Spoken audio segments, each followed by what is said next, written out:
Le carnaval d'Oruro, imprimeur mail affichage. 19149, le carnaval d'Oruro. Le carnaval d'Oruro est le plus grand événement culturel annuel de Bolivie.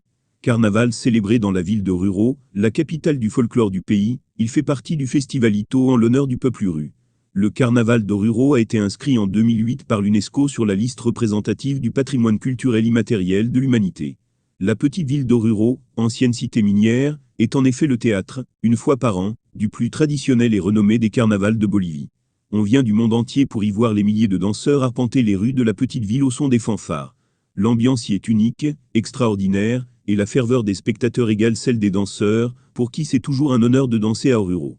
L'origine du carnaval est un exemple parfait du syncrétisme entre tradition andine préhispanique et religion catholique. Les cérémonies proviennent de coutumes andines, des invocations faites autour de la Pachamama, la terre-mère, transformée en la Vierge Marie en raison du syncrétisme chrétien, et Kyosupe, oncle dieu de la montagne, transformé en diable. Les cérémonies indigénito ont été stoppées au XVIIe siècle par les Espagnols, qui étaient au pouvoir sur le territoire du Haut-Pérou à l'époque. Toutefois, les Urus ont continué à célébrer le festival sous la forme du rituel catholique de la Chandeleur, pendant la première semaine de février.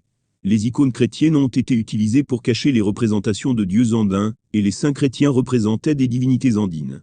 La cérémonie commence 40 jours avant Pâques.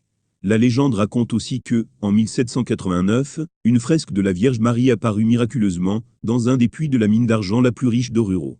Depuis, le carnaval a lieu en l'honneur de la Vierge de la Candelaria, Vierge de la Messe de la Bougie, ou Vierge del Socavon, Vierge de la Mine. Les éléments les plus importants du carnaval se produisent maintenant autour de la Sanctuaria del Socavon, l'église de la mine. Le carnaval commence par une cérémonie dédiée à la Vierge del Socavon. Des fanfares jouent dans la grotte de Pi de Gallo, le dimanche, ce qui représente le salut à la Vierge. Le point culminant du carnaval se déroule sur 3 jours et nuits, avec des groupes de 50 personnes défilant à travers la ville sur un parcours de 4 km. Les groupes représentent diverses formes de danse autochtones, et sont accompagnés de plusieurs bandes. Plus de 28 000 danseurs et 10 000 musiciens participent à la procession qui dure 20 heures. On y retrouve des danses traditionnelles, caporal, diablada, cantu, culawada, lamrada, mornada, potolo, pugelet, suricicuri, tinku, toba et waka waka. La procession se termine par la présentation de 2 pièces de théâtre, qui rappellent les mystères médiévaux.